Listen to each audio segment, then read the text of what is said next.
Hello and welcome to Football Adda or European Football Adda. It's been prolonged layoff for about a season or so. You can understand that certain times footballers take a gap year due to injury or due to, for if you are Sandro Tonali, then due to some other reasons. But we had to also take a layoff and we are back again to cover Euro 2024. If you can remember, we had started European Football Adda in sometime in June 2021 when Euro 2021 was starting, or rather Euro 2020, which had been postponed to Euro 2021 was starting. So it becomes a bit more obvious that we reinitiate this effort of ours to bring you the Bengalis perspective of European football and what's happening, what's cooking, and who are the favorites, and what are the great matches that we are looking forward to. With me today, we have Krishnendu. Krishnendu will be following this tournament also with a journalistic eye, as you know that he covers it for some European newspapers, but we will also try and bring together some of our friends and colleagues who also watch it with the same kind of fan size as us. So Krishnendu, welcome to this initial episode of European Football Adda. Firstly, how much have you missed being part of this and this long layoff that we have had? To be honest, as a Manchester United fan, it has been hard to talk about football for the last 6-7 months. So I can't say I have terribly missed it, but I'm really excited. I'm looking forward to actually covering the European Championship because I do not support any national team, so I can just take away my emotions and just watch football normally.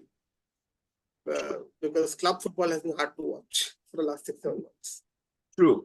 And let me ask you this, because before I was trying to plan this episode, I was trying to think, what is the one picture or one image that is ingrained in me from the previous Euro? For example, just to give you an example, the last time Italy won the World Cup, which was in 2006, the image that is there in, or maybe two images that are there in me, is Fabio Grosso's, those rotating eyes after the semi-final goal, and that little German girl crying when Del Piero scored the second goal. So those are like ingrained, images, or maybe Zidane, the Zidane headbutt. So those are ingrained images.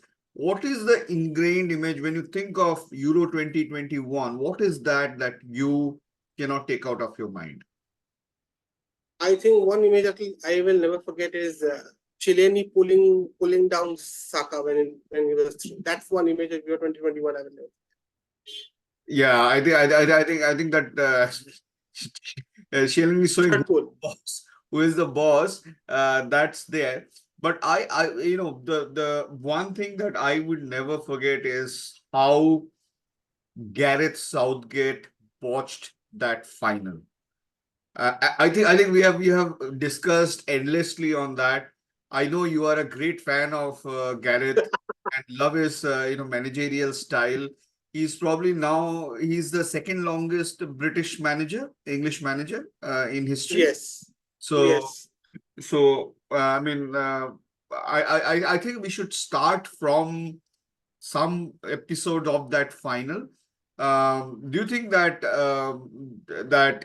England has some unfinished business, or rather Gareth has some unfinished business, which the English Football Federation feels that they should allow him to complete? I think Southgate has the most talented bunch of English footballers at his disposal right now. Since maybe 2002, this is the best England team that I've seen. And I'm pretty confident that Southgate is going to watch this tournament too. If you look back at his record, England has failed to beat any of the major nations in tournaments other than Germany. They haven't really beaten anyone. Last World Cup, they beat Germany, which was a very poor German team, by the way. And even that Italy team wasn't great. England should have won that game. Southgate watching it, rather than watching, I think Southgate is a bit of a coward when it comes to being a manager. England could have bossed that final after scoring that early goal, Luke Shaw goal. He just retreated, invited Italy. And Italy took advantage, and Italy did what Italy always do. When you give them a sniff, they will take it up. They'll make sure they win the game. So if you look back, 2018, they lost to Croatia in the semifinals. 2021, they lost to Italy. 2022, they lost to France. So they haven't beaten anyone of note. And recently, they lost a friendly game to Iceland. And I was watching that game, and I couldn't believe my eyes that you can have such a talented bunch of footballers and play such unimaginative brand of football. So Southgate is England's biggest problem, and he will remain the problem this year too. The other thing that was striking me, and when I looked at Euro 2024, is I think that the time and age for a single country host is over. Yeah, I think I agree. it's it's something that was a novelty in 2002 when we said, how will two countries host a football tournament in 2002? And now we are down to even a European Championship, which is so many European countries can host it probably I mean in its own on its own, but they're sharing it. So the last one was the killer because of COVID, where there were 5 or 6 different hosts. 2024 is to be hosted across the UK, across all the nations. And then 2028 is Italy and Turkey. So this is going to be the last of those tournaments which is going to be held in a single country. Even that too, if you look at it, this is the first time that any international tournament is being hosted in East Germany, the so-called East. So-called East Germany, yeah. Yeah, because West Germany did host the 1988 and did play host to a few matches in 2021.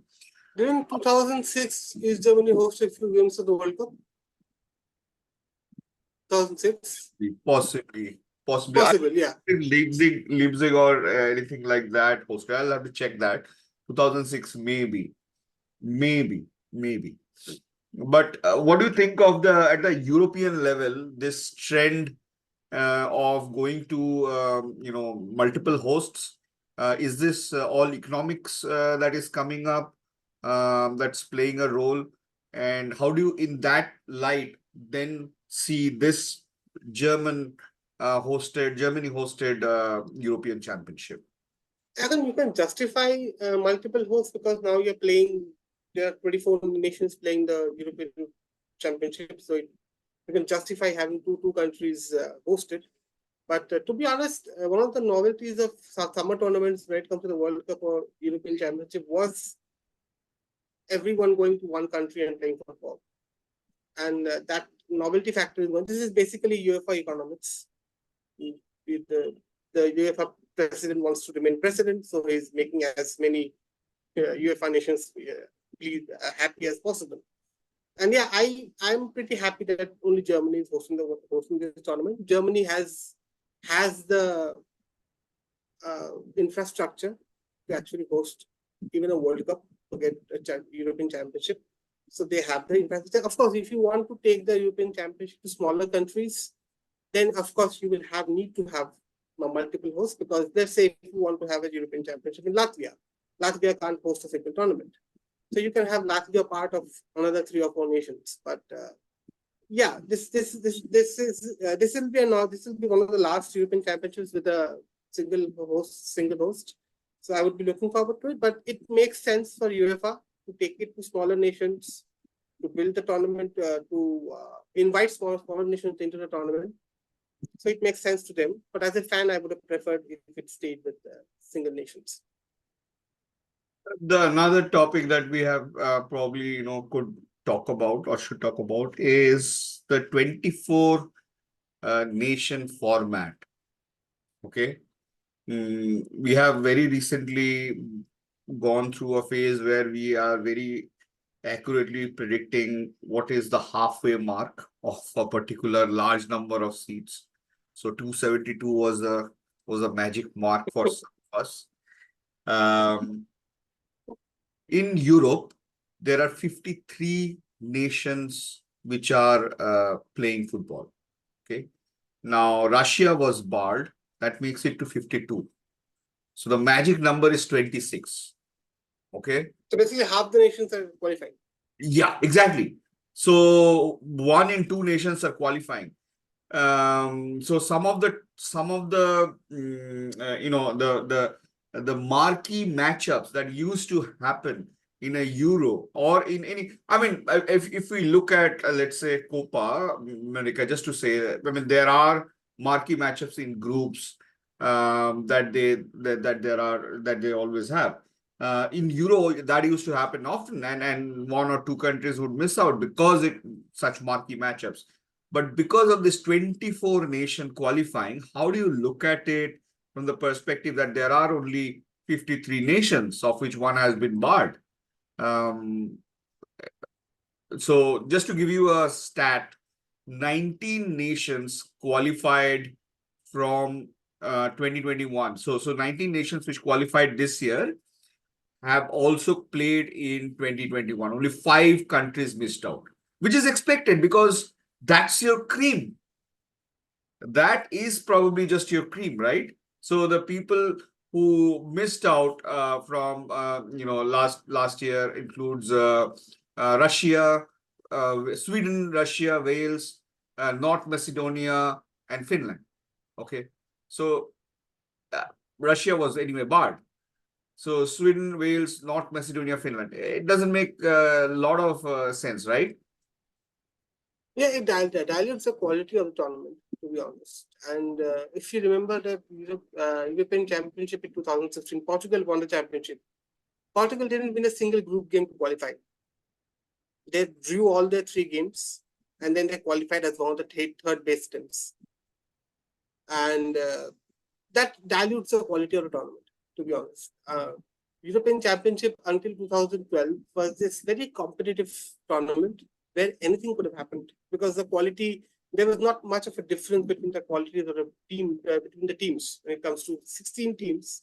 So you can say the difference in quality between 2 teams, between, let's say, the first team and the 16 team was not that high.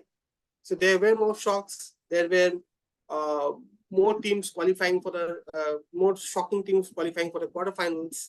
It was more competitive. It was more fun to watch. Since 2016, what has happened is it has diluted the quality. Teams that should not be playing in the European Championship are playing. Portugal should not have won that. Can anyone say Portugal was the best team of the tournament? No, they weren't.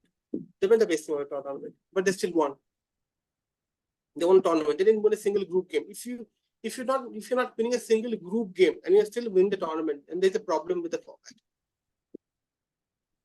Yeah, so I think that's something that we need to really look at. I mean, the dilution. On the other hand, there are newcomers.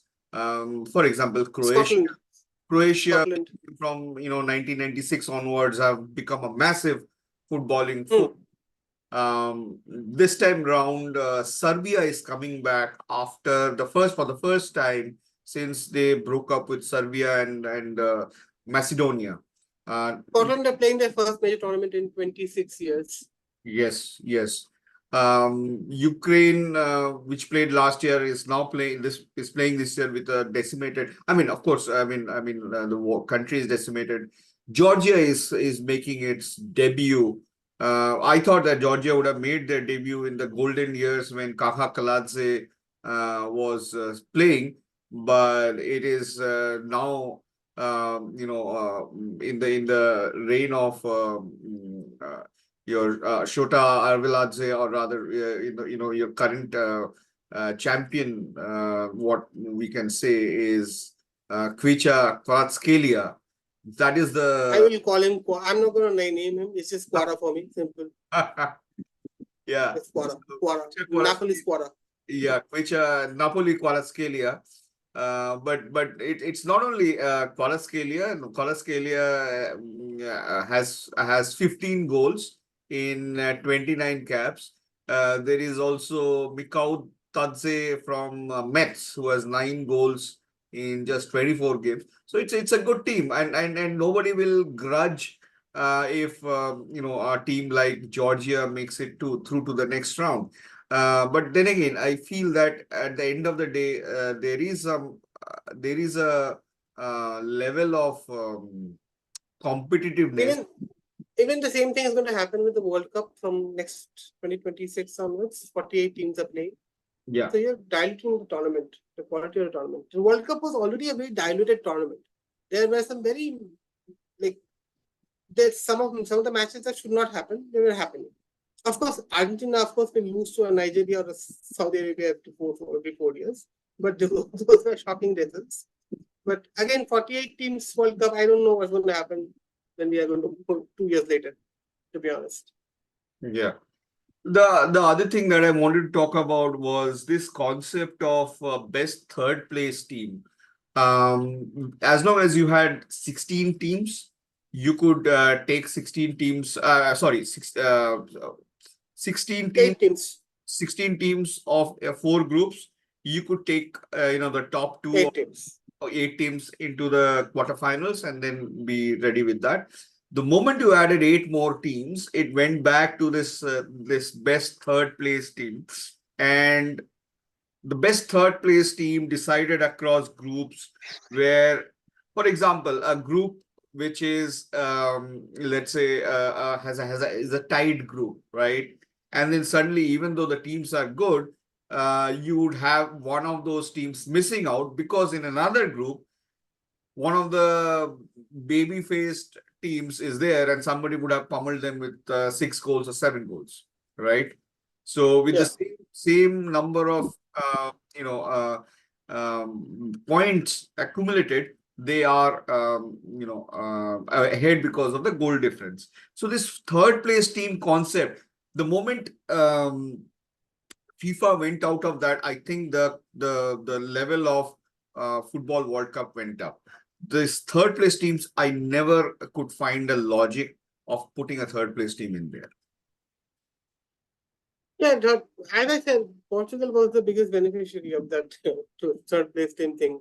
They didn't win a single game of their group. They made it through to the quarterfinals and then they won.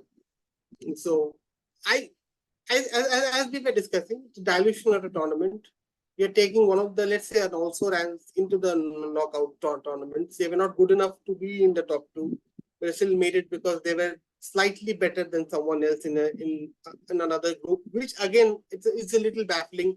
How are you going to compare 2 teams from 2 different groups? It makes no sense. So yeah, I find this whole format a little iffy as a whole. Finally, I wanted to talk a little bit about VAR. There has been so much talk about VAR, the advantages, the disadvantages, and what it brings to the teams, what it takes away from the celebrations. This time there will be VAR with automatic offside rule. How do you look at that? I think my problem with VAR is I understand they do not want to re-referee a match, but sometimes when you are what is the one of the things since I follow the Premier League, one of the most frustrating stuff about the Premier League is one penalty is given in one match, same offense happens in the next match. Since the referee hasn't given the penalty, the VAR. So that is the level of, if you're trying to bring in a level of consistency, you have to if let's say one offense, if one handball offense is a handball inside a penalty box in one game, the same standard should be applied in the next game. The problem with VAR is the moment you are saying there is a threshold, when there is no clear and obvious error, who is deciding that? Who is saying that it's a clear and obvious error? Who is making that call? Finally, the VAR is making that call. It's a clear and obvious error. So in one game, something is a foul. In the next game, it's not. Because in the first game, since the referee has given the foul, they cannot overturn it because it's not a clear and obvious error. Next game, same foul happens. The referee has not given a foul. But since it's not a clear and obvious error, they can't overturn it. So you're basically, there are two decisions being making for the same offense. That's the biggest frustration with VAR. To be honest, I don't like VAR, but if you take away VAR, the same problems are going to persist.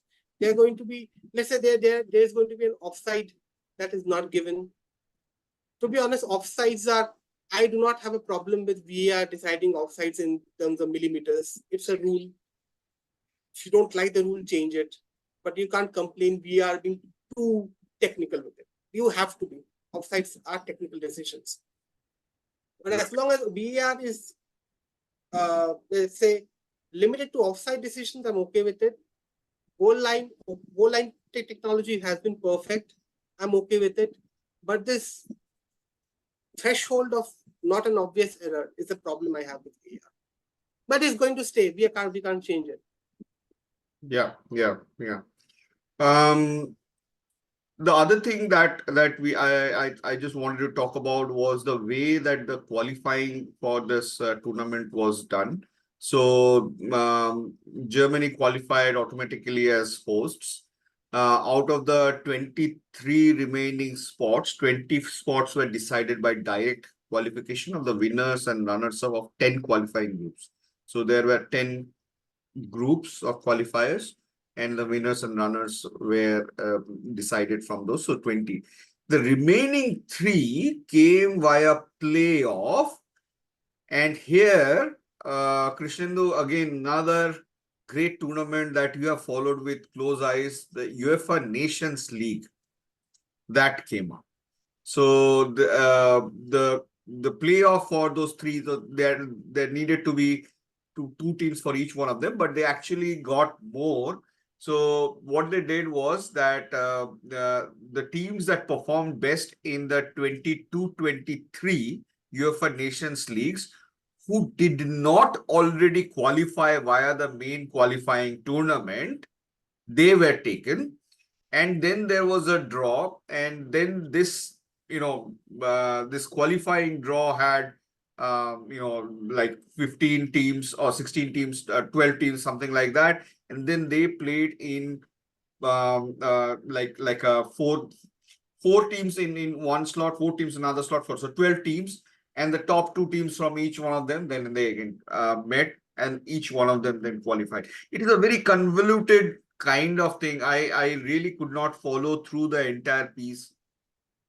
So do you think that by increasing the number of teams and by making this kind of convoluted, usually there is a qualifier, whoever is a top, second best, playoff winner goes through. That's it. Nobody then looks at, oh, you have done something in a different tournament to give some weightage, some importance to a third-class tournament, which nobody looks at.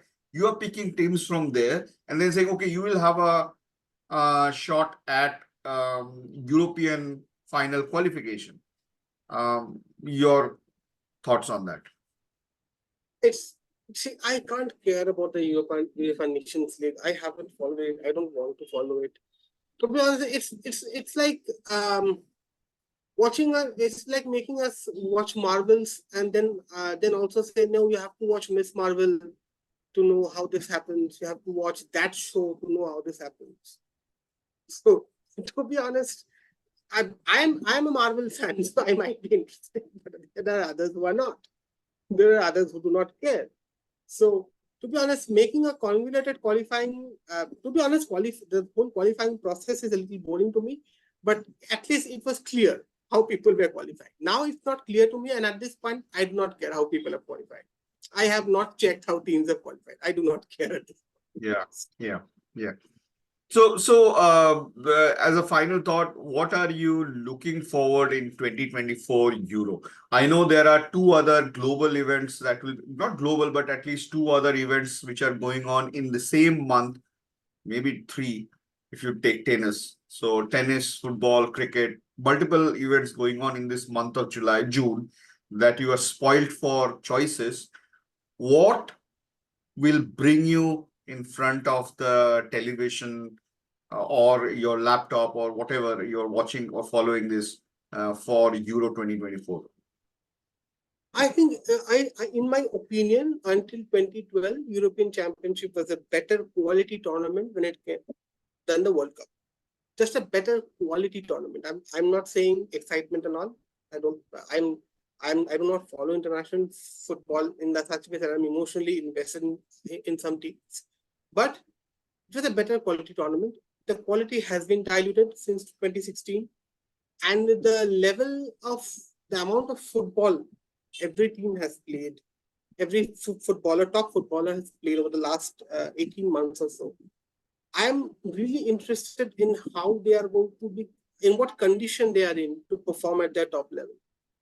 Like Harry Kane has gone into this team injured. He is the top goal scorer in Germany in the Bundesliga this season. He's injured right now. So Kylian Mbappe has joined Real Madrid. There's a lot of upheaval going on. So I'm really interested in how the top footballers turn up for this tournament, because it has been a grueling season, and it's not going to get any better next season too, because you have this expanded Champions League. So I'm really interested in understanding how teams who have different footballers from different leagues coming together and playing. So I would say the two teams who have the best chance to win this tournament are England and Italy, because most of their footballers play in the same league.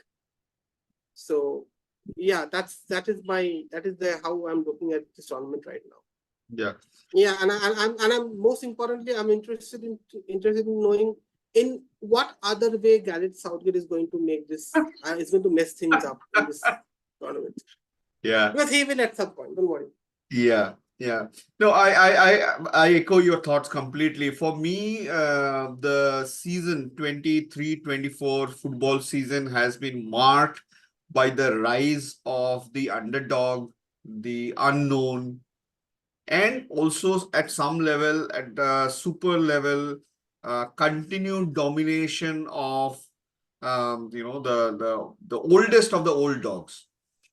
So while Real Madrid continues to do it, drive it at this level, we have for the first time Bayern Munich. But one good thing about this tournament will be anyone who wins it, we don't have to question that they have won it through nefarious financial means. That's one thing we can't question.